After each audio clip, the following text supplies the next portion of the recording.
எங்க ஓட்டு எங்க உரிமை.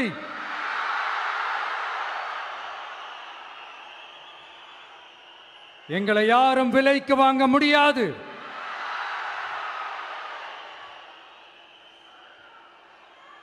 எங்க ஓட்டு விசில் சின்னத்துக்கு தான்.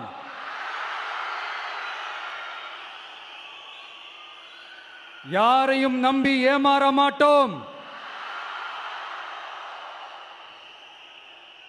எங்க வார்த்தையிலிருந்து மாற மாட்டோம். இது நிஜம்.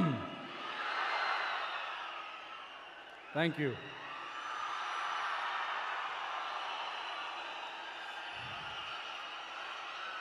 ஒரு குட்டி கதையிலிருந்து ஆரம்பிப்போமா?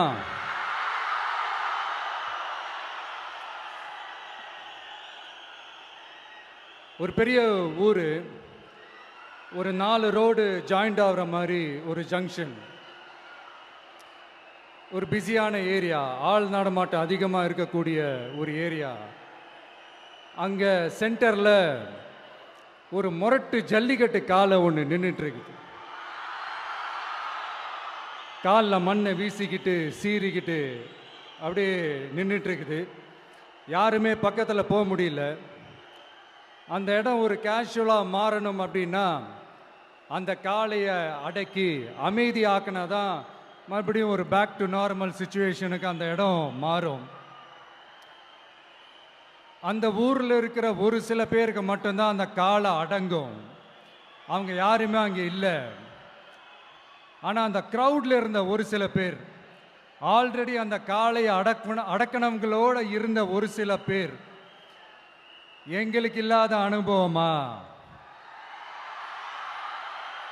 நாங்க பார்க்காத காளையா? நாங்க பார்க்காத மாடா?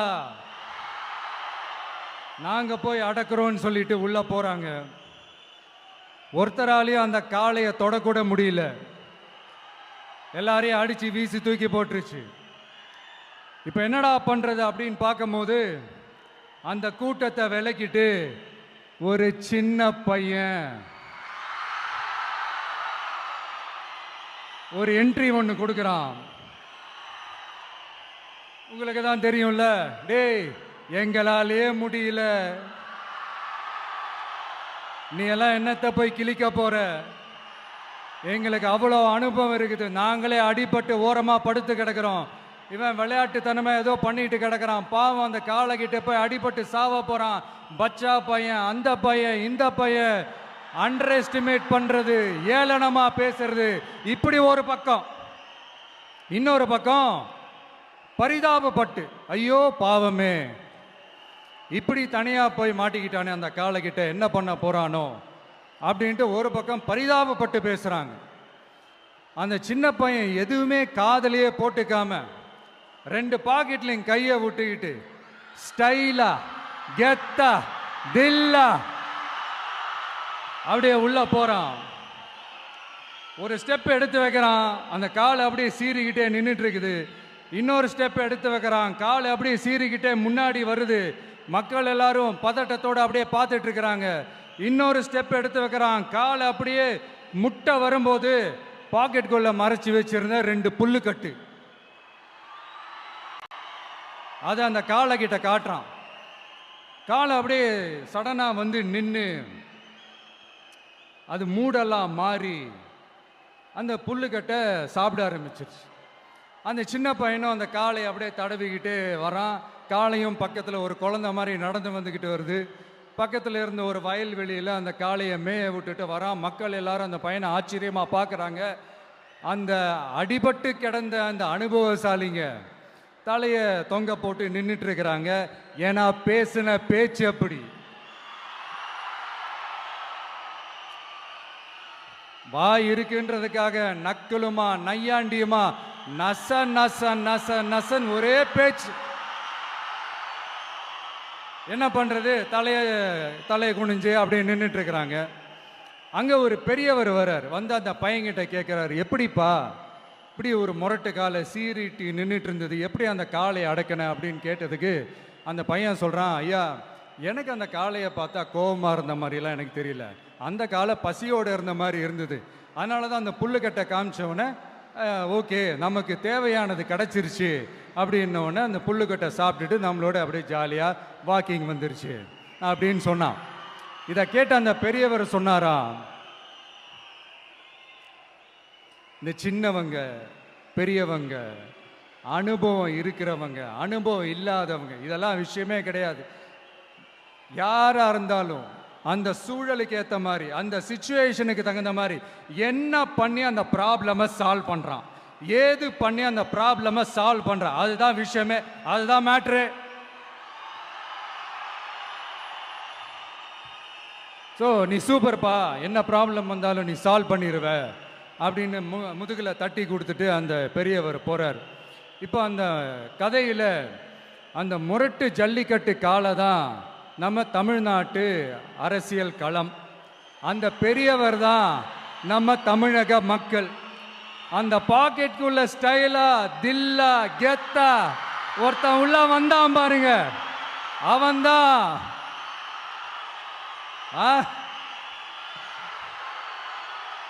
நான் இல்லைங்க, நான் இல்லை, நானு நீங்க நாம எல்லாருமா சேர்ந்து மாபெரும் மக்கள் சக்தியா இருக்கக்கூடிய நம்ம டிவிகே,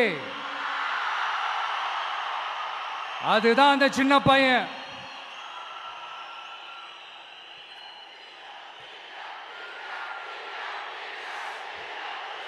தேங்க்யூ தேங்க்யூ தேங்க்யூ.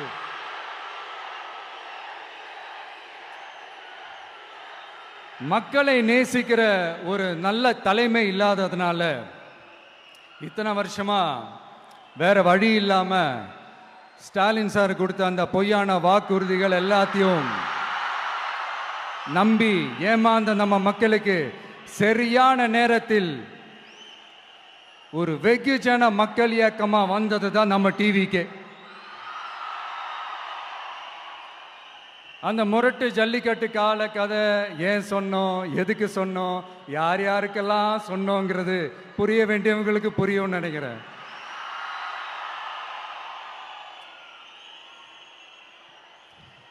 இப்போ நாம ஒவ்வொரு வீட்டில் உயிரா உணர்வா இருக்கிறோம்.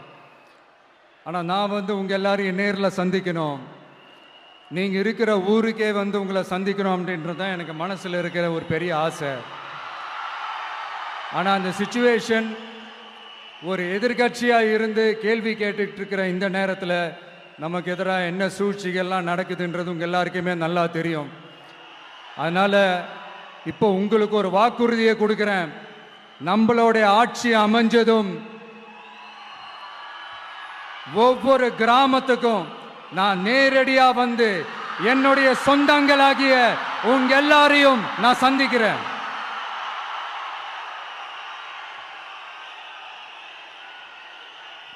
கொஞ்ச நாளைக்கு முன்னாடி நம்ம ஸ்டாலின் சார் ஒரு உருட்டு ஒன்று உருட்டினாரு, நீங்க கேள்விப்பட்டிருப்பீங்க.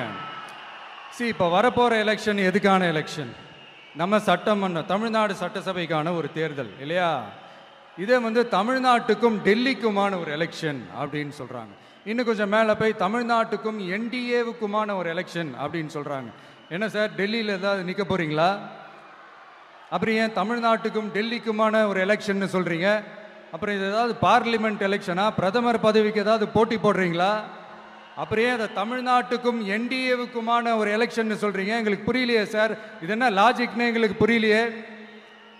எந்த எலெக்ஷனை எப்படி டீல் பண்ணணும், எப்படி ஹேண்டில் பண்ணணுன்றது நம்ம தமிழ்நாட்டு மக்களுக்கு தெளிவாக தெரியும்.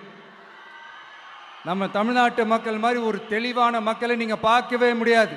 சூப்பர் கிளாரிட்டியோட சூப்பர் மக்கள் சார் நம்ம மக்கள். இந்த போருக்கு போறதுக்கு முன்னாடி தான் இந்த படை பரிவாரங்களோட போவாங்கன்னு கேள்விப்பட்டிருக்கிறேன். ஆனா நீங்க என்னடானா இந்த ஒன்றுத்துக்கும் உதவாத இந்த பால் டப்பாவை உருட்டிக்கிட்டு இருக்கீங்களே சார். உண்மையிலே இந்த எலெக்ஷன் எதுக்கான எலெக்ஷன் சொல்லட்டுமா? தமிழ்நாட்டு மக்களுக்கும் ஊழலுக்கும் நடக்கிற போர், தமிழ்நாட்டு மக்களுக்கும் லஞ்சத்துக்கும் நடக்கிற போர், தமிழ்நாட்டு மக்களுக்கும் இந்த நிர்வாகத்தை சரியா செய்யாத இந்த திமுக அரசுக்கும் நடக்கிற போர், அதாவது தமிழ்நாட்டு மக்களுக்கும் உங்க ஆட்சிக்கும் நடக்கிற போர், தமிழ்நாட்டு மக்களுக்கும் ஸ்டாலின் சாருக்கும் நடக்கிற போர். இன்னும் சுருக்கமா சொல்லணும்னா, விஜய்க்கும் ஸ்டாலின் சாருக்கும் நடக்கிற போர்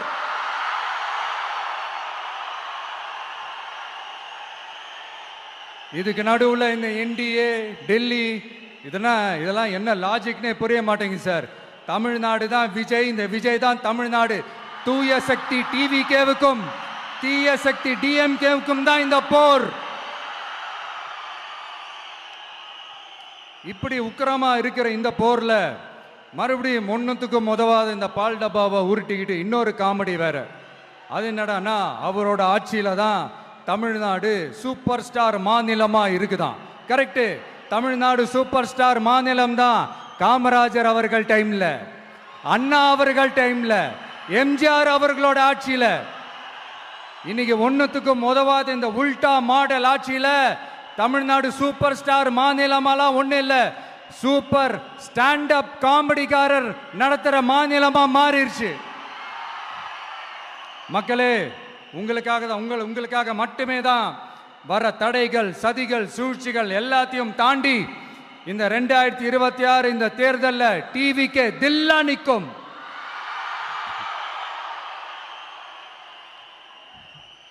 இதுவரைக்கும் நடந்த எலெக்ஷன் வேற, இப்ப நடக்க போற எலெக்ஷன் வேற. ஒவ்வொரு 5 இயர்ஸுக்கும் நடக்கிற எலெக்ஷன் மாதிரி இதை நினைச்சிடாதீங்க. 50 வருஷத்துக்கு ஒரு வாட்டி நடக்க போற ஒரு எலெக்ஷன் மாதிரி இது. அதிசய எலெக்ஷன்.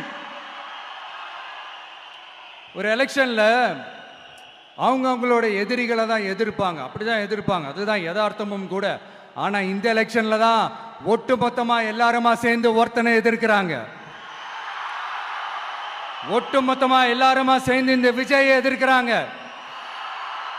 ஏன்னா இந்த விஜய் ஊழலை எதிர்க்கிறான், லஞ்சத்தை எதிர்க்கிறான், மக்களோட மக்களா நிக்கிறான். அந்த மக்கள் அவன் கூட நிக்கிறாங்க.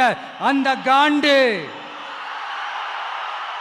எப்படி, அந்த காண்டு தான் ஒட்டுமொத்தமா எல்லாருமா சேர்ந்து ஒருத்தனை எதிர்க்க காரணம். நீங்க எப்படி வேணா எதிர்த்துக்காங்க, ஆனா போட்டி ரெண்டு பேருக்கு நடுவுல தான். ஒண்ணு இன்னொன்னு. இந்த எலெக்ஷன் டேல மேக்சிமம் என்ன பண்ணுவீங்க? போவீங்க, ஓட்டு போடுவீங்க, வருவீங்க, அவ்வளவுதான் உங்களுடைய பார்ட்டிசிபேஷன். ஆனா இந்த எலெக்ஷன்ல நீங்க பங்கெடுத்துக்க போறீங்க. எஸ், உங்க வீட்டில் இருக்கிற ஒரு விஜய் தான், உங்க வீட்டில் இருக்கிற ஒரு விஜய் தான் வேட்பாளரா நிக்க போறாங்க. உங்க வீட்டில் நிக்கிற ஒரு வேட்பாளர்னா அப்போ உங்க வீட்டில் இருக்கிற மற்றவங்க எல்லாருமே வாக்காளர்கள் தானே.